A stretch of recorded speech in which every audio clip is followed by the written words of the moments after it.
ఒకటో రాజులు 11వ అధ్యాయం 1వ వచనం నుంచి 7వ వచనం వరకు చదువుదాం. ఎవరైనా చదవలేదు త్వరగా ఒకటో రాజులు 11వ అధ్యాయం 1 నుంచి 7వ వచనం వరకు చదవండి ఒకసారి.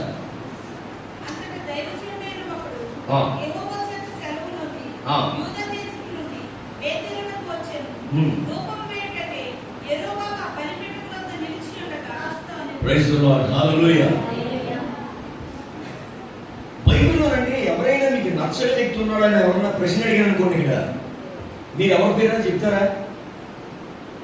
బైబిల్ గ్రంథంలో చాలా పేర్లు ఉన్నాయి కదండి, చాలా మంది క్యారెక్టర్స్ చూశారు కదా. మీకు నచ్చని వ్యక్తి ఎవరు ఉన్నారో ఆ వ్యక్తి పేరు చెప్పనంటే, ఇకండి సుమంత్రి చెప్పారు నాకు హామాన్ అనే వ్యక్తి నచ్చడం అన్నాడు. ఓకే, ఎవరు మీరు 2 పేర్లు చెప్పండి, మీకు ఎవరు నచ్చడమ్మా బైబిల్లో? ఎవరు క్యారెక్టర్ నచ్చదు? తక్కువ ఎలా చెప్పాడు అమ్మా, మీకు ఎవరు గుర్తొస్తారు? యోధా ఇస్రాయేలు గుర్తొచ్చాడు మాత్రం గారికి. ఎవరైనా కూర్చున్న వ్యక్తుల్లో బైబిల్ గ్రంథంలో మీకు నచ్చని వ్యక్తులు గుర్తొస్తున్నాడా? నీకు గుర్తొచ్చిన వ్యక్తి పేరు చెప్పమ్మా, చెప్పండి. ఎవరో కొరో, ఎవరండి? ఎవరమ్మా కొరో గుర్తు మీకు ఇష్టం ఉంటుంది. ఓకే, మీకు ఎవరు గుర్తొస్తుంది? కయ్యండి. ఎస్డే మార్నింగ్ ఎస్డే నైట్ అదే మెసేజ్. ఎవరున్నారు ఇక్కడ? కొంతమంది వ్యక్తులను చూపించగలరు మీరు. నాకు ఆ వ్యక్తి క్యారెక్టర్ బయటలో నచ్చదండి, ఆ వ్యక్తి తప్పుడు పని చేశాడు, ఆ వ్యక్తి వల్ల కొంతమంది నాశనం అయిపోయారు, ఆ వ్యక్తి దేవుడికి విరుద్ధమైన కార్యం చేశాడని మీకు ఎవరైనా గుర్తొస్తుంటే చాలా మంచిది. నాకైతే చాలా మంది ఉన్నారు మైండ్లో. అయితే ప్రాముఖ్యంగా ఈ మెసేజ్ చదువుతున్నప్పుడు అందరికంటే నేను ఎక్కువ ద్వేషించే వ్యక్తి ఎవరో తెలుసండి? యెరొబోము అనే వ్యక్తి. ఈరోజు మనం మాట్లాడుకున్న వాక్యం యెరొబోము అనే వ్యక్తి కోసం మాట్లాడుతున్నాం. ఈరోజు నేను యెరొబోము అనే వ్యక్తి కోసం మాట్లాడుతుండగా పరిశుద్ధాత్మ దేవుడు ప్రతి వ్యక్తితో మాట్లాడబోతున్నాడు నమ్ముచున్నాను నేను. పక్కన చెప్పండి, యెరొబోములాగా ఉండొద్దని చెప్పండి ఒకసారి. చెప్పండి, యెరొబోములాగా ఉండదని చెప్పండి. నువ్వు ఒబామాలా ఉన్నా పర్లేదు కానీ యెరొబోములా మాత్రం ఉండదు. ఎందుకంటే యెరొబోము ఇశ్రాయేలు ప్రజలు విగ్రహారాధన చేయడానికి ప్రారంభికుడు. మీరు జాగ్రత్తగా వినండి. యెరొబోము ఎలాంటివాడంటే ఇశ్రాయేలు ప్రజలందరూ కూడా జీవం గల దేవుడు వదిలిపెట్టి విగ్రహాల వైపు తిప్పడానికి ప్రయత్నం చేసిన తొలి వ్యక్తి. రాజుల్లో మొదటి రాజు సౌలు వచ్చినప్పుడు, సౌలు తర్వాత దావీదు వచ్చాడు, దావీదు తర్వాత సొలొమోను వచ్చాడు, సొలొమోను తర్వాత రెహబాము వచ్చాడు, రెహబాము తర్వాత వస్తున్నవాడు యెరొబోము. ఈ యెరొబోము వరకు విగ్రహారాధన లేదు, యెరొబోము వరకు దేవుడిని మాత్రమే ఆరాధించేవాడు. కానీ ఎప్పుడైతే రెహబాము వరకు దేవుడిని మాత్రం ఆరాధించాడు, యెరొబోము ఎప్పుడైతే ఎంట్రోకి వచ్చాడో భయంకరమైనటువంటి విగ్రహాలను ఇశ్రాయేలు ప్రజలకు ప్రత్యక్షపరిచాడు, పరిచయం చేశాడు. ఈరోజు చాలా మంది బైబిల్లో దేవుడి కోసం గొప్ప గొప్ప కట్టడాలు కట్టారు. నోవహు దేవుడి కోసం ఓడలు సిద్ధపరిచి ప్రపంచంలో జీవులను భద్రపరిచాడు, మానవ జాతిని సంరక్షించాడు. సొలొమోను రాజు దేవుడికి మందిరాన్ని కట్టాడు. నోవహు మొదలుకొని చాలా మంది దేవుడికి బలిపీఠాలు కడుతూ వచ్చారు. కానీ ఈ యెరొబోము అనే వ్యక్తి దేవుడి కోసం బలిపీఠం కట్టకుండా విగ్రహ సంబంధమైనటువంటి దేవతలకు బలిపీఠం కట్టాడు. నీవు దేవుడి కొరకు ఏం చేయమనే పర్లేదు కానీ దేవుడికి వ్యతిరేకమైన కట్టడం మాత్రం కట్టకూడదు.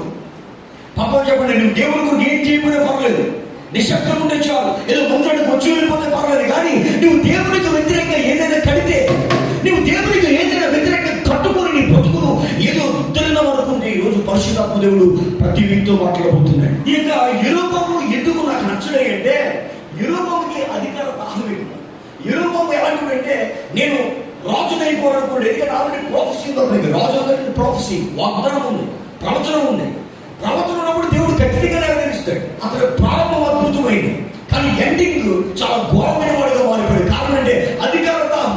అతను ఏదో చేద్దామని, అతను ఏదో అయిపోదామని, ఇశ్రాయేలు దేశాన్ని ఏదేద్దాం అనుకున్నాడు. అందుకోసం అతను కొన్ని సందర్భాల్లో తప్పుడు నిర్ణయాలు తీసుకున్నాడు, దేవుడికి వ్యతిరేకమైన నిర్ణయాలు తీసుకున్నాడు. అతను చేసిన తప్పుల గురించి చెప్తాను జాగ్రత్తగా. అంటే అతను చేసిన తప్పులు ఏంటంటే డూప్లికేట్ మందిరాన్ని కట్టాడు. అందరూ చెప్పండి, ఏ మందిరం ఇది? ఇది ఒరిజినల్ మందిరం. ఇది అంటే సేవకులుగా మా తండ్రి సేవకులు అయిన తర్వాత మేము బైబిల్ కాలేజ్ పోయాం, 3 సంవత్సరాలు ట్రైనింగ్ అయ్యాం, దేవుని తరఫీదు పొందుకొని అభిషేకం పొందుకొని వాక్యాలు చదివి నెంబర్ వేసి సేవకులుగా ఉన్నాం. ఇది ఒరిజినల్ మందిరం. కానీ డూప్లికేట్ మందిరాన్ని కట్టాడు యెరొబోము. ఎందుకంటే అప్పటి వరకు సొలొమోను కట్టించిన టెంపుల్ మాత్రం ఉండేది. కానీ వీడేం చేశాడంటే, దేవుడు వాగ్దానం ప్రకారం 2 భాగాలుగా పెట్టుకుంటున్న ఇశ్రాయేలు ప్రజలు. మీకు ఇదంతా అర్థం అవుతుంటే వాక్యం అర్థం. 2 భాగాలుగా అంటే సొలొమోను ఉన్నంత వరకు కూడా ఆ యొక్క రాజ్యం యునైటెడ్ కింగ్డమ్ ఉండేది. యునైటెడ్ కింగ్డమ్ అంటే ఒకటే రాజ్యం. ఇశ్రాయేలు ప్రజలు 12 గోత్రముల వారు. 12 గోత్రముల వారు 12 గోత్రములు కలిసి ఉండేవారు, ఒకే రాజు ఏర్పడి చేసేవారు. అది దావీదు వరకు చాలా బాగుంది. కానీ దావీదు చేసిన తప్పు వల్ల దేవుడు ఏంటంటే, నీ తర్వాత నీ కుమారుడు సొలొమోను వరకు వండించిన తర్వాత సొలొమోను వచ్చే రాజ్యాన్ని విరగొడతాను, 2 భాగాలుగా చేస్తాను. అయితే ఒక భాగం మాత్రం నీకు ఇస్తాను, 10 భాగాలు అంటే బెన్యామీను గోత్రం అనేది సామాన్యమైనది కాబట్టి దాన్ని పక్కన పెట్టి 10 గోత్రాలు ఒక ప్రాంతానికి ఇస్తాను, ఒక రాజుకి ఇస్తాను. ఒక గోత్రమే, యోనా గోత్రం మాత్రమే నీకు మిగులుతుంది నీ కుమారుడికి అని చెప్పాడు దేవుడు. సో ఇప్పుడు ఏం జరిగిందంటే, ఇశ్రాయేలు ప్రజలందరూ కలిపి ఎక్కడ ఆరాధించేవారు దేవుడు అంటే యెరూషలేములో సొలొమోను కట్టిన మందిరంలో ఆరాధించేవారు. కానీ ఏం జరిగిందంటే, సొలొమోను మరణించిన తర్వాత యెరోబాము రాజు కట్టేయండి, ఇశ్రాయేలు ప్రజలు విడిపోతారు. ఎలా విడిపోతారంటే 10 గోత్రంలో ఒక పక్కకి, ఒకే గోత్రమైన యోధా గోత్రం. సో ఇలా విడిపోవడం వల్ల ఏం జరిగిందంటే, ఇప్పుడు యెరూషలేములో ఉన్న ప్రజలందరూ యెరూషలేములో దేవుడిని ఆరాధించడానికి సొలొమోను మందిరం ఉంది, యోధా గోత్ర ప్రజలు. కానీ మిగతా 10 గోత్రముల వారు దేవుడిని ఆరాధించడానికి వాళ్ళకు మందిరము ఉన్నదని, అంటే మళ్ళా వాళ్ళు యోధా ప్రాంతానికి వచ్చి యెరూషలేములో దేవుడిని ఆరాధిస్తారని, అలా ఆరాధిస్తే ఖచ్చితంగా యోధా రాజు ఇశ్రాయేలు ప్రజలందరినీ ఆకర్షిస్తారని ఈ యెరోబోముకు భయం పెరిగింది. ఒక డూప్లికేట్ తెచ్చి బేతేలులో కట్టాడు. చెప్పండి, ఎక్కడ కట్టాడు? బేతేలులో కట్టాడు. ఒక డూప్లికేట్ తెచ్చి బేతేలులో కట్టి లేవీలు కానీ లేవీలు అక్కడ చెప్పండి, డూప్లికేట్ పాస్టర్స్ అని చెప్పండి. లేవీలు కానీ లేవీలు అంటే మీరు పాయింట్స్ కూడా చదవాలనుకున్నారు, బైబిల్లో ఉన్నారు, నా సొంత మాటలు కాదు. ఒకసారి మీరు చూడండి, కావాలి ఒకసారి చూడాలి. మీరు 12వ అధ్యాయం చదవండి. 1 రోజులు 12వ అధ్యాయం చూస్తే 30 వచనం, రాను వరకు రెండింటిలో ఒకదాన్ని చదువు పూజించడం వల్ల రాజు చేసిన కార్యములు పాపములకు కారణమై మరియు అప్పుడు ఉన్నత స్థలములు కట్టించి మందిరముగా ఏర్పరిచి లేవీలు కానీ సాధారణమైన వారు కొందరిని యాజకులుగా నియమించారు. ఓ మై గాడ్, వీడు చేసిన తప్పు ఏంటంటే సాధారణమైన మనుషులు. చెప్పండి, సాధారణమైన మనుషులు, నోట్లో వాక్యం లేనుడు, పాత పాటు రాని వ్యక్తి, ఆరాధన చేయడం వాడు, పరిచయం అంటే తెలియవాడు, యేసు అంటే ఎవరో తెలియదు, యెహోవా దేవుడు అంటే ఎవరో తెలియదు, యెహోవా దేవుని ప్రత్యక్షించలేదు, దేవుని యొక్క ఆజ్ఞలు తెలియని వాడు, భక్తి తెలియని వాడు, సంపాద అంటే తెలియని వాడు, సున్నతి అంటే తెలియని వాడు, వీడు సాధారణమైన వ్యక్తి. ఇలాంటి దళితుడిని తీసుకొచ్చి ఈ యెరోబాము ఏం చేసినట్టే, నీ గురించి పాస్టర్, నీ గురించి ఆలోచన, సంగీతకారుడివి అని ఒక 10 మంది టీవీని తయారు చేసి వీడు సావుకులు కానివాడిని, లేవిని కానివాడిని లేవిగా మందుల్లో పెడితే వీళ్ళు తప్పులు వాయించు, ఆటలు వాయిస్తూ పాటలు పాడి వాక్యం చెప్తుంటే ఇశ్రాయేలు ప్రజలందరూ కూర్చొని దేవుని ఆరాధించడం ప్రారంభించాడు. అంటే నిజమైన ఆరాధనని నామకరణమైన ఆరాధనగా మార్చిన ఒక దళితుడు, ఒక భక్తుడు, ఒక 10 మంది దేవునికి విరోధమైన వ్యక్తి ఎవరైనా అంటే యెరోబాము. ఈ రాత్రికి కూర్చున్న వాళ్ళు ఎవరైనా దేవుడికి మాత్రం దేవుడిని తెలుసుండి అధికార రాగం కోసమో, లోకం కోసమో, ప్రజల కోసమో, ధనం కోసమో డూప్లికేట్ భాషలు కనుక వేస్తే ఇప్పుడు యేసుక్రీస్తుతో మాట్లాడుతున్నాడు. ఎందుకు పక్కన చూసి దేవుడితో మాట్లాడుతున్నాడు చెప్పండి ఒకసారి. దేవుడితో మాట్లాడుతున్నాడు. నీ జీవితాన్ని మార్చుకోకు, నీ భక్తిని మార్చుకోకు. యెరోబాము ఏం చేశాడంటే దేవుడితో ఒకసారి అది ఎప్పుడో చెప్తాను కానీ మీకు అతను ప్రారంభం చూపెట్టాలనిపించి దేవుడు ప్రేరేపిస్తున్నాడు. ఒకసారి మీరు చూస్తే యెరోబాము ఎలాంటి వాడు మీరు చూడాలనుకుంటే 1 రోజులు 11 వచ్చాయి, 27 వచ్చి మీరు చూడండి. సారీ 28 యెరోబాము ఎలాంటి వాడు మీకు తెలియదు కదా. ఫస్ట్ ఒకసారి చూడండి ఎలాంటి వాడు చూడండి. అయితే యెరోబాము అవి ఇద్దరు మహాబలాఢ్యుడై ఉండగా, అందరూ చెప్పండి ఆయన ఎవరండి కదా, ఫస్ట్ చెప్పండి, ఫస్ట్ పాయింట్ చెప్పండి. ఎవరన్నా మహాబలాఢ్యుడు అంటే మామూలు కాదు. యెరోబాము ఎలాంటి వాడు అంటే అతడు మనసులో బలమైన వాడు, అతడు హృదయంలో బలమైన వాడు, అతడు ఆకృతిలో బలమైన వాడు. He's a great warrior and he can fight, he can do something. ఏదైనా చేయగలిగిన వాడు మహాబలాఢ్యుడు అంటే is ready to anything, ready to do anything. ఎవరొచ్చిన కొంతమంది పైకి సంఘం కూడా చాలా బలమైన వాడు ఉంటారు. కానీ ఈరోజు వాడు బలాన్ని దేనికి వచ్చి పెడతారంటే సాధారణమైన వ్యక్తిని ఏమేమి చేయడానికి. వారు బలం దేనికి వచ్చి పెట్టారు, డూప్లికేట్ మందిరాలు కట్టడానికి. వారు బలాన్ని దేనికి వచ్చి పెడతారంటే 2 బంగారు దోళ చేయించేది. ఈ యొక్క యెరోబాము 2 బంగారు దోళ చేయించి ఆ రోజుల్లో ఐగుప్తు దేశం నుంచి పెద్దలు అరణ్యంలో మోషే పడుతుంటే, ఒరే మాకు మోషే కనబట్లేదురా, ఆ దేవుడు ఏమని తెలియదు, మాకు దూత కావాలి, ఒక దేవుడు కావాలని ఒక విగ్రహాన్ని తయారు చేసుకున్నాడు కదా. అలాంటి పాపాన్ని వల్ల యెరోబాము చేశాడు. 2 బంగారు దోళ తయారు చేయించి వాడుతున్నాడు, ఇదే మన దేవుడు, మిమ్మల్ని ఐగుప్తు దేశం నుంచి నడిపించి తీసుకొచ్చిన దేవుడు ఇదే అని చెప్పి వారికి తప్పుడు దేవుడిని పరిచయం చేసిన వాడు యెరోబాము. కానీ ఒకప్పటికి ఎవరంటండి మహాబలాఢ్యుడు. తర్వాత యవనుల ఇతడు 12 శ్రద్ధ కలిగిన వాడు. అందరూ చెప్పండి ఎవరంటే కదా, పని యందు శ్రద్ధ కలిగిన వాడు. యవ్వన బలముతో ఉన్న వ్యక్తి అంట పని యందు శ్రద్ధ కలిగినట్టే దేవుని పరిచర్య. సొలొమోను గుండూరు వ్యక్తి సొలొమోను జీవితంలో చేస్తున్న ప్రతి పరిచర్యలో ఇతడు అంత శ్రద్ధ కలిగి ఉన్నాడంట. అలాగే అయ్యారు ఏం చేయమంటారు, అయ్యారు ఈరోజు అలా పరిచయం ఉందా, ఈరోజు మందిరం కోసం ఏం చేయాలి అని శ్రద్ధ కలిగి పరిచయం చేసే వ్యక్తి, శ్రద్ధ కలిగి దేవుడి కొరకు నిలబడేవాడు. అది అందుకోసం ఏం జరిగిందంటే శ్రద్ధ కలిగిన వాడిని సొలొమోను తెలుసుకొని యోసేపు సంతతి వాడు చేసిన భారమైన పని మీద అతని అధికారంగా నిర్ణయించాడు. అదే ఇతని బ్యాక్గ్రౌండ్. సో యెరోబాము చాలా గొప్ప వ్యక్తి, చాలా అద్భుతమైన వాడు. కానీ తొతకు ఏమైపోతున్నాడు అంటే భయంకరమైన విగ్రహాధికుడుగా మారిపోతున్నాడు. ఈ రోజుల్లో చాలా మంది భార్యల వల్ల విగ్రహాలను చేసే వ్యక్తులు ఎంతో ఉన్నారు. మన సంఘంలో ఈరోజు కొంతమంది దేవుని అంగీకరించి బాప్తిజం పొంది తన భార్య దేవుని యొక్క మందిరానికి రానకుండా ఆగిపోయినటువంటి పురుషులు ఉన్నారు, ఎవరు ఉన్నారు. అందులో ఎగ్జాంపుల్గా మన నూతమ్మ గారు అబ్బాయి బాప్తిజం పొందిన దేవుడు ఎదుగాడు, గొప్ప భక్తి చేసేవాడు. కానీ తన భార్య చెప్తుంది నువ్వు దేవుని మందిరానికి వెళ్తా నన్ను వదిలేని చెప్తుంది. అందుకోసం ఆ వ్యక్తికి భార్య కావాలి, దేవుని పక్కన పెట్టాడు. ఆ తల్లి చేసి చెప్పిన సాక్షి ఉంటే ఏడుపు వస్తున్నాను. ఆ వ్యక్తి హృదయం ఎంత బాగుందంటే తన కుమారుడు మారాలని ఆశ, కానీ దాదాపుగా ఆశను వదులుకునే పరిస్థితి ఏర్పడిందండి. ఎందుకు తెలుసండి, అతను చేస్తున్నటువంటి విగ్రహాలతో గొప్పతనం కన్ను కనబడింది. ఈరోజు ఎంతో మంది ఈరోజు లోక వ్యక్తుల కొరకు బైబిల్లో సొలొమోను కూడా దేవుడికి గొప్ప మందిరం కట్టాడు. కానీ బైబిల్ అంటే అతడు ప్రేమించినటువంటి స్త్రీలు వాళ్ళంట, అతడు తీసుకొచ్చిన ఆ అమ్మాయి వాళ్ళంటే ఆ వాళ్ళు అతని హృదయాన్ని విగ్రహాల వైపు తిప్పారంట. అందుకోసం బైబిల్ ఏంటంటే అతడు చనిపోతున్నప్పుడు విగ్రహాధికుడిగా చనిపోయాడు. మారు మనసు పొంది పశ్చాత్తాపం పొందింది ఏదో బైబిల్లో, అది నాకు తెలియదు. ఆ విషయాన్ని మనం గమనించాలి, మనం జడ్జిమెంట్ చేయలేం. కానీ బైబిల్ ఏమంటే 2 సార్లు దేవుడు ప్రత్యక్షానికి అతనికి ఆజ్ఞాపించిన, అతనికి చెప్పిన దేవుడు మాట అతని వెళ్ళదని ఉండదు. ఈరోజు దేవుడు వస్తున్నామంటారు మన జీవితాల్లో. యెరోబాము లాంటి లక్షణాలు కానీ ఆయన గుణగణాలు కానీ ఎవరైనా ఉంటే, ఒకవేళ పెరుగుతూ ఉంటే ఎప్పుడే యేసు నామములో వేలతో పాటు యెరోబాము లక్షణాలు పాటించడం కాక పక్కన దేవుడు జీవితంలో ఏదో చేస్తున్నాడని చెప్పండి. మొక్కలు పీకుతున్నప్పుడు ఆ మొక్కలు ఇలా పట్టుకొని పీకుతున్న మీరు మొక్కలు పీకారా, చిన్న చిన్న మొక్కలు ఇలా ఏ తిప్పి పీకుతుంది. మీరు ఎలా పీకుతారు? నేను సరదా మొక్కలు ఇలా పట్టుకుని ఇలా ఏ తిప్పి పీకుతాను, మీరు మామూలు పీకుతారా? నేను సరదాగా ఇలా ఏ తిప్పి పీకుతాను. మొక్కలు పీకుతున్నప్పుడు ఆ మట్టి నుంచి అది తల్లగించబడుతున్నప్పుడు ఇట్ ఫీల్ సంథింగ్, అంటే భూమి నెరవేర్చుకుని బయటకు రావాలి కదా. మన హృదయంలో కొన్ని పాతింపులు ఉంటాయి, వాటిని పరిశుద్ధాత్మ ఈరోజు పీకుతూ ఉండగా నీకు అర్థమవ్వాలన్నమాట. సంథింగ్ నాలెడ్జ్ ఏదో బయటకు వెళ్ళిపోతుందని నీకు అర్థమవ్వాలి. నమ్మలు వారి దేవునికి ఇస్తుంది కదా. చెప్పండి ఏదో జరుగుతుందని చెప్పండి ఒకసారి.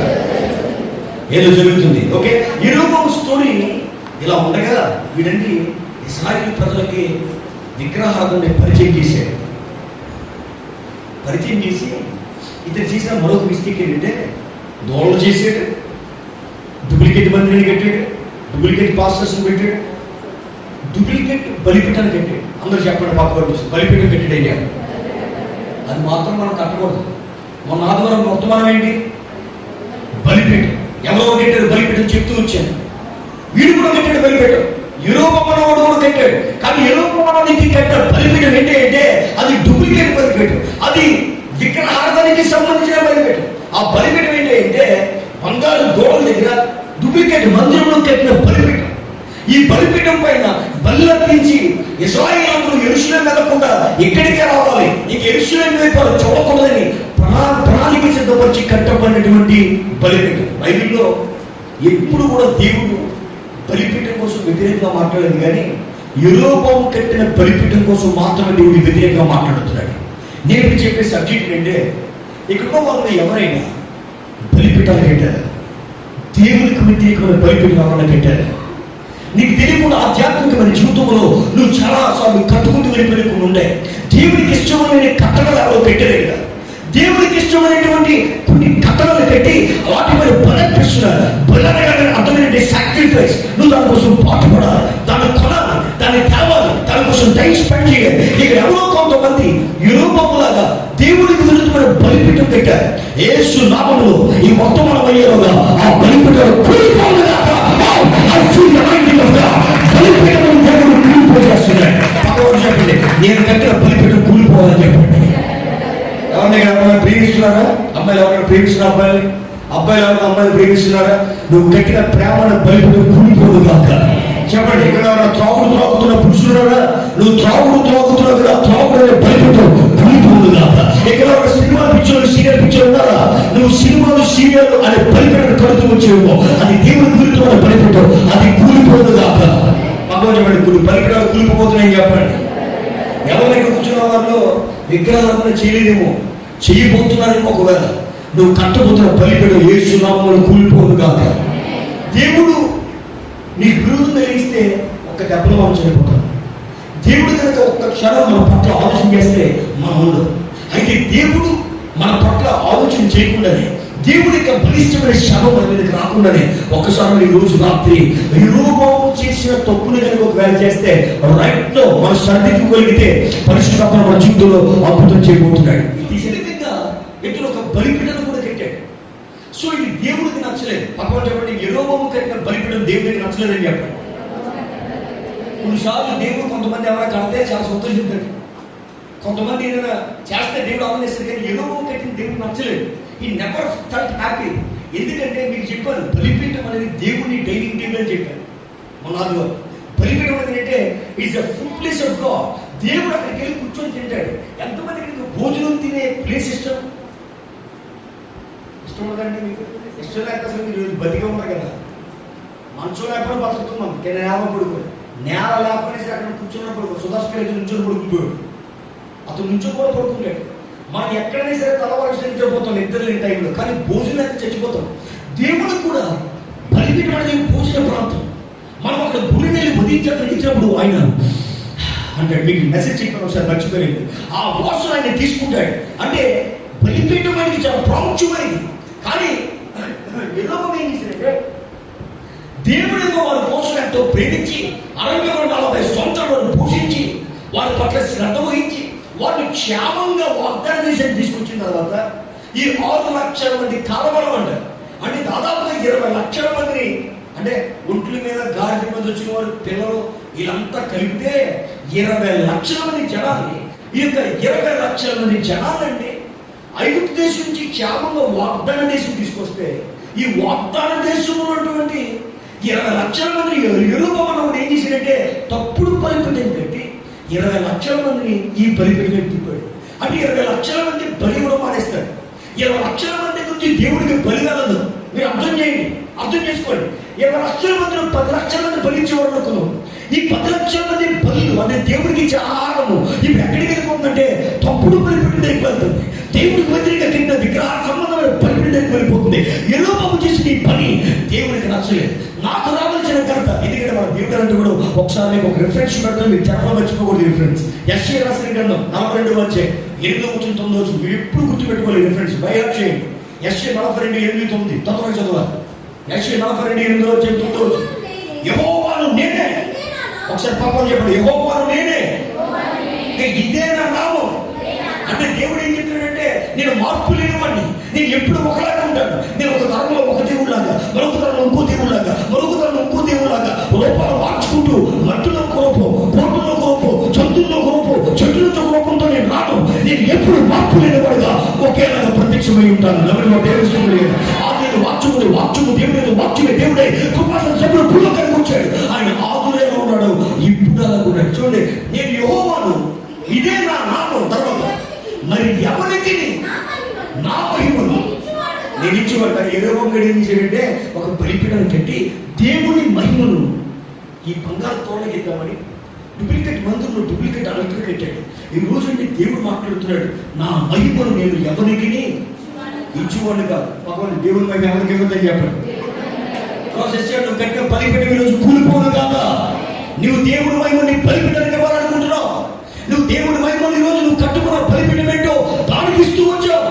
ఇప్పుడు నువ్వు దేవుడికి వచ్చిన గౌరవాన్ని నువ్వు కట్టిన బలిపీఠానికి ఇస్తుంటే దేవుడు అన్నాడు, నేను నా మహిమను ఎవరికి ఇచ్చేవాడు కాదు. తలపండి ఒకసారి, నాకు రావలసిన స్తోత్రములు విగ్రహములకు చందనీయను. దేవుడు ఎవరైనా నాకు రావాల్సిన స్తోత్రాలు ఏవైతే ఉన్నాయో, నాకు రావాల్సినటువంటి గీతాలు ఏవైతే ఉన్నాయో, నాకు రావాల్సిన స్థుతులు ఏవైతే ఉన్నాయో, కొంతమంది నన్ను ఎక్కడి నుంచి ఆరాధిస్తున్నారు. ఆ స్తోత్ర గీతము నాకు రానకుండా యెరొబోము కట్టినటువంటి బలిపీఠం దగ్గరికి వెళ్ళిపోతున్నాయి. కాబట్టి నేను చాలా బాధపడుతున్నాను. నాకు రావాల్సిన స్తోత్రం నేను ఎవరికి. ఈరోజు ఎంతమంది దేవునికి ఇవ్వాల్సిన స్తోత్రాలు నువ్వు కట్టిన బలిపడానికి వెళ్తున్నాయి. Right now we have to think about this. Okay, next పాయింట్లోకి వద్దాం. మునుపటి సంఘం. ఓకే, ఇక్కడ ఈ 9 వచ్చిన తర్వాత చదువుదాం. మళ్ళీ ఇక్కడ గుర్తు చేయండి. నెక్స్ట్ మళ్ళీ కొంచెంలో చదువుతాం మనం. ఓకే, దేవుడు మనతో మాట్లాడుకుంటున్నాడు. సో మన దేవుని యొక్క యాటిట్యూడ్ మీకు అర్థమైంది. ఆయన ఒక్కడే మహిమ పొందాలనుకుంటాడు, ఆయన ఒక్కడే స్తుతులు పొందాలనుకుంటాడు. ఎందుకంటే ఆయన మాత్రమే సజీవుడు. కానీ యెరొబెము ఏం చేశాడంటే నకిలీ బొమ్మలను పెట్టి, నకిలీ సంఘాన్ని పెట్టి, నకిలీ బలిపీఠాన్ని పెట్టి, నకిలీ పాస్టర్లను పెట్టాడు. సో ఇలాంటి టైంలో అండి దేవుడు ఒక దైవజనుడిని పంపుతున్నాడు, రియల్ పాస్టర్ని పంపుతున్నాడు. అందరూ దేవునికి ఇస్తుందని ఒక సేవకుడు వస్తున్నాడని చెప్పండి. ఇప్పుడు మనం కొన్ని సందర్భాలు నకిలీ బోధకులు చాలా మంది ఉన్నారు. ఇప్పుడు కూడా మీరు టీవీలో అని చెప్తే బోలు ముందు వస్తారు. కానీ దేవుని చేత పంపబడిన ఒక దైవజనుడు అంటే ఎక్కడి నుంచి వచ్చాడు తెలుసండి? యోధా నుంచి వచ్చాడు. అంటే యోధాలో యెరూషలేములో దేవుని యొక్క మందిరం ఉంటే ఆ మందిరంలో ఉన్న ఒక ప్రవక్త, అభిషేకుల ఒక ప్రవక్త, దేవుని యొక్క ఉద్దేశంలో ఒక ప్రవక్తను దేవుడు యోధాలో నుంచి బేతేలుకు పంపుతూ ఉన్నాడు. నమ్ముడు వాడు దేవుని ఇస్తుంది కదా.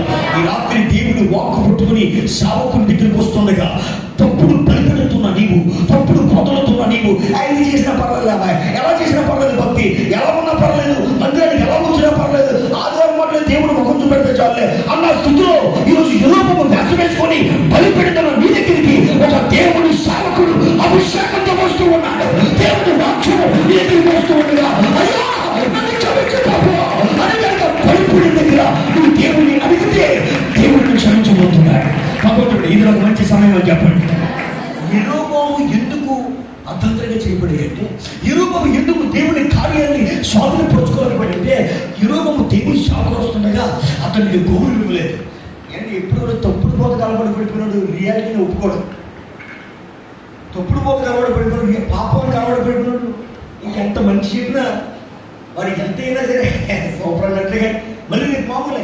అందుకే మీ జీవితంలో చాలాసార్లు నా జీవితంలో మార్పు ఉండకపోవచ్చు. నేను బైబిల్ కాలేజ్ చదివాను కాబట్టి నా ఉపయోగిస్తాను. చాలామంది జీవితంలో కూర్చున్న వాళ్ళు ఈరోజు ఎలా ఉందో, ఎంత బలమైన వస్తున్నారు, రేపు ఎలా ఉంటుంది. కారణం ఏంటంటే ఇన్ని రోజుల నుంచి ఎందుకు ఎలా జరుగుతున్నాయంటే వారి జీవితంలో ఒక రొటేషన్ వెళ్ళిపోతుంది, ఒక దాన్ని కలవడపడ్డారు. ఈరోజు దేవుడు బేతేలు యోధా దేశం నుంచి ఒక సేవకుని పంపుతూ ఉన్నాడు. ఆత్మాభిషేకంలో దేవుడు మాట్లాడుతూ వస్తున్నాడు. ఈ బేతేలు ఒకప్పుడు ఆరాధన స్థలం. చెప్పండి, బేతేలు ఒకప్పుడు ఆరాధన స్థలం అని చెప్పండి. బేతేలులో యాకోబుకు దేవుడు ప్రత్యక్షమయ్యాడు. బేతేలు యాకోబు బలిపీఠాన్ని కట్టమని దేవుడు యాకోబును పిలిచి రెండోసారి నువ్వు బేతేలుకు వచ్చి బలిపీఠాన్ని కట్టమయ్యాడు. యాకోబు బేతేలులో దేవుడికి బలిపీఠాన్ని కట్టాడు. ఆ రోజు ప్రజలు బేతేలు దేవుడిని ఆరాధిస్తూ వచ్చారు. ఇలాంటి బేతేలు పాడైపోయింది. బేతేలు డూప్లికేట్ మందిరాలు వచ్చాయి. బేతేలు డూప్లికేట్ పాస్టర్స్ వచ్చాయి. బేతేలులో వర్షిప్ మారిపోయింది. అన్ని మారిపోయిన తప్పుడు బలిపీఠ విగ్రహాలు వచ్చినప్పుడు ఒక సేవకుడు బేతేలు వచ్చాడు. హల్లెలూయా. బేతేలుకు వచ్చి ధూపము వేయటంగా యెరొబెము ఆ బలిపీఠంతో నిలిచి ఉండగా, ఏమండి యెరొబెము అంటే ఒక రోజు ఏం చేశాడంటే దాన్ని పైకి వచ్చి మీరు చూస్తే అర్థమవుతుంది మీకు. అది చాలా లోతైన మాట ఉంటుంది. అక్కడ 33వ వచనం ఉంటుంది చూడండి. ఏమంటే మరియు ఇశ్రాయేలు ఒక ఉత్సవం నిర్ణయించి ధూపము వేయటకి తానే బలిపీఠం ఎక్కాడు. 12వ అధ్యాయం 33వ వచనం దీపచ్చుంది. మరియు ఇశ్రాయేలు ఒక ఉత్సవం నిర్ణయించి ధూపం వేయటకి తానే బలిపీఠం ఎక్కారు. ఈ డూప్లికేట్ బలిపీఠం మీద కంట ఈడే ఎక్కేసాడంట. ఇప్పుడునేమో కొంతమందిని తయారు చేసి పెట్టాడు. ఈసారి ఏం చేసాడంటే అందరూ బలపరచడానికి రాజు కదా, తప్పుడు బలిపీఠం దగ్గరికి ఎక్కేసాడు. పెట్లు ఉంటాయి బలిపీఠానికి. బలిపీఠం ఎత్తుడు సేమ్ ఎరుచులేదు అలాంటి బలిపీఠం అలాంటి గడియాడు. విడిచిన బలిపీఠం మీదకి ఎక్కాడు. రెడీ 1 2 3 నిలబడుతున్న టైంలో దేవుని సేవకుడు వచ్చాడు. అంటే అవకాశం వచ్చింది దీనికి. ఇప్పుడు దేవుని సేవకుడు ఆ దగ్గరికి వచ్చి నిలబడి, జాగ్రత్తగా రండి, నిలబడి యెరొబెము బలిపీఠంలో నిలిచి ఉండగా ఆ దైవజనుడు యెహోవా ఆజ్ఞ చేత బలిపీఠంలోకి ఈ మాట ప్రకటన చేశాడు. అందరూ పక్కన చెప్పండి, నా కోసం కాదు కానీ, చెప్పండి, నా కోసం కాదు కానీ నేను పాపము చేతుకు కారణమైన బలిపీఠం అని చెప్పండి. అందుకే ముందే చెప్పాను, నా వాక్య కోణం ఏంటంటే నువ్వేం కట్టావు, దేనికి బానిసడుకున్నావు, దేని మీద బలిస్తున్నావు, దేవునికి ఇవ్వాల్సిన దేనికి ఇస్తున్నావు, దేవుడికి పెట్టవలసిన ఆహారాన్ని దేనికి పెడుతున్నావు, ఆ బలిపీఠంతో దేవుడు మాట్లాడుతున్నాడు. ఆ బలిపీఠం దగ్గర వచ్చి దైవజనుడు చూడండి, అది ఎంత క్లియర్ ఉందంటే దైవజనుడు కూడా వచ్చి ఆ ఆ దైవజనుడు యెహోవా బలిపీఠంలోకి ఈ మాట ప్రకటన చేశాడు. ఇక్కడ కట్టబడ్డ ప్రతి బలిపీఠంతో దేవుడు ఈరోజు మాట్లాడుతున్నాడు. ఏమన్నా తెలిసాడు? బలిపీఠంతో బలిపీఠమా యెహోవా సెలవిచ్చినదేమనగా దావీదు సంతతిలో యోషియా అను ఒక శిశువు పుట్టును. అందరూ చెప్పండి కూడా దేవుడు నామమున. యెరొబాము నీకు తిరిగిలేదు అనుకున్నావు, నువ్వు కట్టిన బలిపీఠంలో కోర్చులు అనుకున్నావు, నువ్వు డూప్లికేట్ భక్తి చేసి ప్రజలను తప్పుడు పెట్టావు. అయితే దావీదు సంతతి నుండి ఒక శిశువు పుట్టబోతున్నాడు. ఇది ఎగ్జాక్ట్లీగా యేసు పుడుతున్నప్పుడు దూత మరియమ్మతో మాట్లాడినది. యెషయా భక్తుడు యేసు కోసం ప్రవచనం పెరిగిన ప్రవచనం లాంటిది. అంటే ఆ రోజు సర్వమానవుల విగ్రహాలను నిలిపి ఇశ్రాయేలు పాపంలో కురుగుపడిన టైంలో యోషియా అనే ఒక వ్యక్తి వచ్చి ఎలాగైతే విడిపించాడో సర్వమానవుల్ని యేసు వచ్చి విడిపించబోతున్నాడని యోషియా యేసు ప్రభుకి సాదృశ్యం ఉన్నాడు. ఇక్కడ నమ్మకం దేవుడికి ఇష్టం కదా. చూడండి, దేవుడు ప్రవక్త వచ్చి బలిపీఠంతో మాట్లాడుతున్న మాట అంటే దావీదు సంతతి నుంచి ఎవరున్నారు? రాబోతున్న వ్యక్తి యోషియా అని ఒక శిశువు పుట్టబోతున్నాడు. యేసుక్రీస్తు కూడా శిశువుగా పుట్టబోతున్నాడు చెప్పారు కదా. సేమ్ ఒక ప్రవచనం బలిపీఠంతో మాట్లాడుతున్నాడు. ఒక యోషియా ఒక శిశువు పుట్టబోతున్నాడు. నీ మీద ధూపం వేసి ఉన్నత స్థలంలో అయితే యాజకుడు అతను నీ మీద అర్పించు, అతను మనుషుల సాయము నీ మీద దహనము చేయి. ఈ బలిపీఠము బద్దలైపోయి దాని మీద ఉన్న బుక్కి ఒలిగిపోతే యెహోవా ఇచ్చే సూచన. పక్కన చెప్పండి, నువ్వు కట్టిన బలిపీఠం కూలిపోతున్నా చెప్పండి. కూలిపోవాలా ఇంకా అనుకున్నారా? మీరు తప్పుడు ప్రయత్నం దేవునికి వ్యతిరేకంగా నిర్ణయించిన ప్రతి తప్పుడు ప్రయత్నాన్ని బలిపీఠం కూలిపోను కాక. కొంతమంది బయలుదేరి కదా, బాబు ఎంతో కష్టపడి 10 సంవత్సరాలు కట్టుకోతున్నానండి, సెట్టింగ్ చేశాను, ఎన్నో 2 సంవత్సరాల నుంచి కష్టపడి సెట్టింగ్ చేసి అంతా సమకూర్చాను, మీరు బలిపీఠాలు కూలిపోవాలన్నానండి. 1 2 చాలా బలిపీఠాలు కట్టానండి. నేను వివాహం బలిపీఠం కట్టాను, విగ్రహాన్ని బలిపీఠాన్ని కట్టాను, పాపం అనే బలిపీఠాన్ని కట్టాను, ఆచారాన్ని బలిపీఠాన్ని కట్టాను. నేను చాలా బలిపీఠాలు కట్టుకుంటూ వచ్చాను కాదు. మీరు అది కూల్చోమన్నారండి. గేమ్స్ అనే బలిపీఠాలు కట్టాను. నేను దేవునికి ఇవ్వాల్సిన ఆహారాన్ని, దేవునికి ఇవ్వాల్సిన సమయాన్ని నా సెలవునికి ఇష్టం గడుపుతున్నాను. అదొక బలిపీఠం నా జీవితంలో. నాకు చాలా బలిపీఠాలు ఉన్నాయి. మీరు బలిపీఠాలు పగిలిపోవాలంటే ఎలాగండి అని అనుకుంటున్నావేమో. దేవుడితో మాట్లాడుతున్నాడు. నువ్వు కట్టిన బలిపీఠం కూలిపోతే బద్దలైపోతుందని చెప్పాడు దేవుడు. ఈ రాత్రి శత్రువు కట్టిన ప్రతి బలిపీఠాలు కూలిపోదు కాక. పక్కన చూసి చెప్పడం, నా బలిపీఠాలు కూలిపోవాలి. హల్లెలూయా. ఏంటది? నువ్వు కట్టిన బలిపీఠాలు, దేవునికి వ్యతిరేకంగా కట్టిన బలిపీఠాలు కూలిపోను కాక. దేవుడు మాట్లాడుతున్నాడు. ఇంకేమన్నా తెలుసండి? యాజకుల యొక్క సవాలు అంటే, యాజకులు అంటే ఈ బలిపీఠం మీద బలిస్తాడు దేవుడు అని చెప్పి యోషియా వ్యక్తి వచ్చి యాజకుల్ని దీని మీద బలిస్తాడు. ఏ యాజకులు అంటే డూప్లికేట్ యాజకులు ఎవడైతే ఉన్నాడు ఇక్కడ, వీళ్ళందరూ దాని మీద బలిస్తాడు. మనుషులు దుమ్ములు చచ్చిపోయిన సవాలు ఎన్నో సంవత్సరాలు సవాలు ఉంటాయి కదా, వాళ్ళందరినీ తీసుకొని వచ్చి ఈ బలిపీఠం పైన ధూపం వేస్తాడు అతను అని చెప్పాడు. యోషియాని వ్యక్తి వచ్చి అలా చేస్తున్నాడు.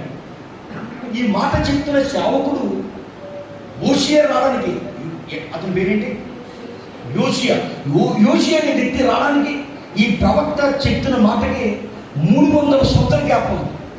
అంటే ఈ ప్రవచనం ఎప్పుడు నెరవేర్చబడుతుందంటే 290 సంవత్సరాల తర్వాత నెరవేర్చబడే ప్రవచనం. 290 సంవత్సరాలు అంటే 300 సంవత్సరాలు పుట్టబోతున్న రాజు పేరు ఇప్పుడే చెప్తున్నాడు దేవుడు. యోషియా అనే వ్యక్తి పుట్టబోతున్నాడు. నమ్ముడు దేవుస్తున్నారు కదా. యేసు ప్రభు రాబోతున్నాడు ఇలాగైతే చెప్పాడు. అంటే 300 సంవత్సరాలు పుట్టబోతున్న వ్యక్తి పేరు దేవుడి ప్రవక్త నోట్లో పెట్టాడు.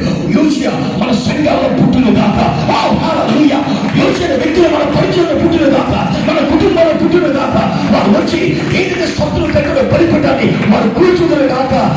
నీ కుటుంబంలో యోషియా అనే అభిషక్తులు లేపబడుతుంది కాక. నీ గర్భం నుంచి యోషియా అనే శిష్యులు పుట్టిదురు కాక. తెలియలేని వారు చెప్పండి, నా గర్భం నుంచి అలాంటి వ్యక్తులు పుట్టాలని చెప్పండి. పుట్టుకుంటే దేవుడు వాళ్ళు అలా మారుస్తారు. చెప్పండి, నా గర్భం నుంచి వచ్చిన వారు యోషియా వలె మార్చబడుతురు కాక. ఆమేన్. హల్లెలూయా. పిల్లలు లేని వారు ఎవరున్నారు ఇక్కడ? పరిశుద్ధాత్మ దేవుడు అడగండి, అయ్యా నా గర్భం తెలిస్తే నా గర్భం నుంచి వచ్చిన శిశువుని యోషియా వలె వాడుకో ప్రభువా. హల్లెలూయా. మా సంఘాల్లో, మా వీధుల్లో, మా గ్రామాల్లో ఎంతమంది అయితే ప్రభువా నీకు వ్యతిరేకమైన బలిపీఠాలు కట్టారో అవన్నీ కూల్చి అభిషేకం నీ సేవకునికి తెచ్చిందయ్యా అని మీరు ప్రార్థన చేస్తున్నారు. దేవుడు మీ గర్భాన్ని తెరవబోతున్నాడు. I feel something is happening right now. ప్రపంచంలో ఏదో జరగబోతుందని చెప్పండి. మీకు తెలుసో తెలియదు కానీ ఆత్మీయ ప్రపంచంలో కొన్ని దురాత్మలు ఉనికిపోతున్నాయి అన్నాడు బయట. మీరు తీసుకొచ్చిన కొన్ని దురాత్మలు మందిరంలో రాకుండా బయట ఉంటాయి. మీరు వెళ్ళిపోతున్న మరలా మీతో వద్దాం అనుకుంటాయి. కానీ వాక్యుని ఆ దురాత్మ సమూహం వాయుమండల శక్తులు కదిలించబడుతున్నాయి, అవి భయపడుతున్నాయి. ఒకవేళ నా తల్లి, ఒకవేళ నా సహోదరుడు, నేను ప్రేమించిన వ్యక్తి ఎన్నో సంవత్సరాల తప్పుడు బలిపీఠం దగ్గర సమయాన్ని వెచ్చించే ఈ వ్యక్తి మారిపోతాడేమో, ఈ వ్యక్తి బలిపీఠం కూలిపోతేమో, నేను ఎలా పని చేయాలి అని ఎదురు చూస్తుండగా నిజంగా బలిపీఠములు బద్దలైపోను గాక, దురాత్మ సమూహములు కాలిపోను గాక, వాటి శ్రమలు దేవుడు బలిపీఠం మట్టించును గాక. వాగ్దానం ఇచ్చాడు దేవుడు. ఏంటో వాగ్దానం తెలుసా? యోషియా వ్యక్తి పుట్టి ఆ వ్యక్తి వారి బలిపీఠం పైన వారి శవాలను తగలబెడతాడని చెప్పాడు. ఇది 300 సంవత్సరాల క్రితం జరిగిందండి. ఈరోజు నేను చెప్పవలసిన వాక్యం ఏంటంటే, నీవు దేవుని ప్రతిగా కట్టిన బలిపీఠం మీద ఉంటే ఈరోజు నువ్వు దాన్ని కూల్చివేయడానికి ఒప్పుకుంటే దేవుడిని దర్శించబోతున్నాడు. హల్లెలూయా, హల్లెలూయా. ఈ మాట ఎప్పుడైతే వచ్చిందోనండి, దేవుని సాకుడు బలిపీఠంతో మాట్లాడుతూ ఉండగా ఈ మాట ఎప్పుడైతే వచ్చిందో, ఈ బలిపీఠం బద్దలైపోయి దాని మీద ఉన్న బుక్కి ఒలికిపోతే యెహోవా ఇచ్చి సూచన అని చెప్పిన ఆ దేవుని ప్రవక్త సూచన ఒకటి ఇచ్చాడు. బేతేలులో ఉన్న బలిపీఠముల గురించి ఆ దైవజనుడు ప్రకటించిన మాట రాజుని యెరొబోము విని అండి ఆ బలిపీఠం కోసం మాట్లాడగానే రాజు వినట్టండి వెంటనే బట్టలు దించుకొని మోకాలు వేసి అయ్యా నన్ను క్షమించమయ్యాలి. ఎందుకంటే అప్పటికి ఎన్నో గొప్ప గొప్ప కార్యాలు చూసాడు వ్యక్తి. కానీ ఆ మాట ఏంటంటే బలిపీఠం మీద ఉంది అంటే కట్టిన బలిపీఠం ఏదో దాన్ని ఒకరికండి అదే బలిపీఠం మీద నుంచి అంటే ఏం చేశాడు చూడండి ఒకసారి. ఆ బలిపీఠం నుంచి తన చెయ్యి చాచి వారిని పట్టుకోమని చెప్పాడు. ఎవరి ఏ సేవకుడి ద్వారా బలిపీఠం పగిలిపోతుంది అబ్బాయి, నువ్వు చూసుకో, దీనిపైన యోషియా వ్యక్తి పుట్టి నీ సభల దాని మీద కాలుస్తాడని చెప్తున్నాడు. ఆ వ్యక్తిని చూసాడంటే వాడిని పట్టుకోవడం ఎవరండి ఎలా చెప్తున్నాడు వాక్యం వ్యతిరేకంగా, నేను బలిపీఠానికి వ్యతిరేకంగా మాట్లాడతాడా, నేను చేస్తున్న పనికి వ్యతిరేక ఎంత ధైర్యం వీడికి, ఎవరు నాకు వ్యతిరేకంగా చెప్పడానికి, నేను చేసిన పాపం వీడికి ఎందుకు, నేను ఏదో చేస్తాను వీడికి ఎందుకు, వీడికి తెలిసిన బాధ అని ఏదో ఉద్దేశంతో ఆ వ్యక్తి అంటాడంట పట్టుకోవడం వాడిని అని చేయించాడు.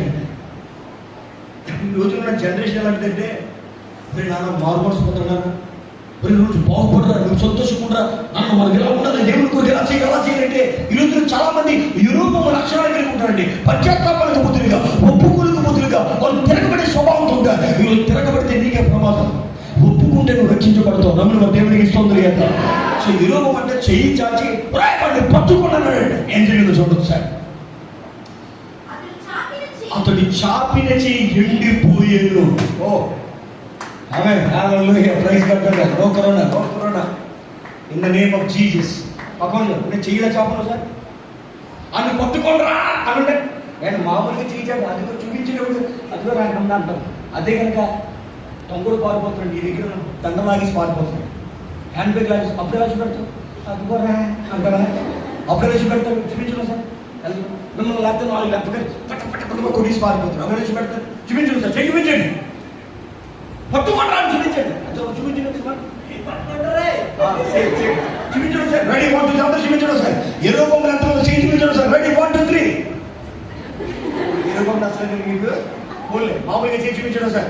చూపించండి, రెడీ చూపించండి, చెయ్యి చూపించారు కదా.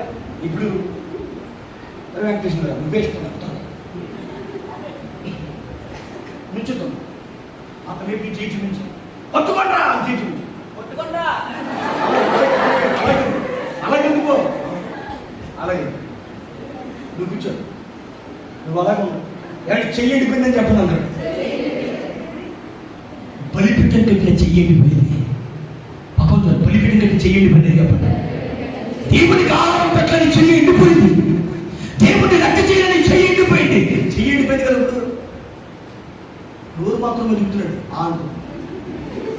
చూడగలుగుతాడు కానీ చెయ్యి ఎండిపోయింది. ఇప్పుడు ఎవరు ఎడుతాడు చూడండి. నడరా కాలేజ్కి వెళ్తాడు, అలాగే వెళ్తాడు, అలాగే కాలేజ్ అలాగే తిరుగుతాడు. ఎక్కడికి అలాగే వెళ్తాడు. సెల్ ఫోన్ ఆడాలి, ఎలా ఆడతాడు? పక్క చేతితో ఆడతాడు కదా, అది కూడా ఎండిపోతుంది. యాత్రుండే ఇప్పుడు ఏం చేయాలి? ఎలా పడుకుంటాడు చూడండి. పడుకోదు, పడుకో. నీకెక్కడ ఎలా ఉంటుంది చెయ్యాలి? ఇది అమ్మొచ్చి నా మీద వచ్చి పెడతాడు. ఏముందా పైన అని అలా కూర్చోండి. అమ్మ పైన ఏం లేదమ్మా, దేవుడి వ్యతిరేకంగా యాసనేసాడమ్మా, తప్పుడు బలిపీఠాలు కట్టుకుంటూ వచ్చాడమ్మా, అందుకే దేవుడు అది చేయాలి. ఊరుకో, వంకట్లు తింటాడు, ఎంతకాలంలో తింటాడు. రాత్రి అంతా అలాగే పడుకున్నాడు, లేదు పొద్దున్న లేచి అలా జీవితం అంతా అలాగే ఉంటుంది, ఎండిపోయిన జీవితం. అందుకేనండి ఈరోజు ఎండిపోయిన జీవితం మళ్ళీ బాగుపడాలి. నమ్మని దేవుడికి ఇష్టం తెలియదు కానీ మీకంటే కొన్ని పరిగణల వల్ల మీ కుటుంబాలు ఎండిపోతున్నాయి, మీ సంసార జీవితాలు ఎండిపోతున్నాయి. మీ జీవితంలో మీరు చావుకు క్షీణించిపోతున్నారు, కూర్చుతున్నారు. మీ జీవితంలో చావుకు మీరు లేపుతూ ఉన్నారు. అందుకే చాలా మంది కూర్చున్న వాళ్ళు ఆర్థిక సంబంధం ఇబ్బందులతో ఉన్నారు. అందుకే కూర్చున్న వాళ్ళు చాలా మందికి సమాధానం లేదు. అందుకే కూర్చున్న చాలా మందిలో డెవలప్మెంట్ లేదు. ఎందుకు తెలుసా? మీ జీవితాలు ఎండిపోయి ఉన్నాయి. ఎందుకంటే మీరు వ్యతిరేకంగా దేవునికి బలిపెట్టే కట్టారు, దేవుని యొక్క వాక్యానికి లోపల స్వభావంతో ఉన్నారు. కాబట్టి ఎండిపోతున్న చేతిని కలిగి ఉన్న వారు చాలా మంది ఉన్నారు. ఎండిపోయిన భూమి, ఎండిపోయిన వ్యాపారాలు, ఎండిపోయిన కుటుంబాలు, ఎండిపోయినటువంటి జీవితాలతో మన జీవితాలు తిరిగి మనం చిగురించాలి అంటే దేవుడు వాక్యానికి లోపడాలి. హల్లెలూయా. ఈ సావుకులు నిలబడి ఉంటే పట్టుకుండా సావుకున్నాడు అంటే చెయ్యాబట్టి చెయ్యి ఎండిపోయిందంటే ఇక్కడ చూడక పాయింట్ రాసేది ఎండిపోయింది. దాన్ని వెనకకు తీసుకున్నటకు అతనికి శక్తి లేకపోయింది. ఒక్క రాత్రిలో దేవుడు శక్తి లేకుండా చేయగలడు, మనకి ఒక్క నిమిషంలో చేయగలడు దేవుడు శక్తి లేక.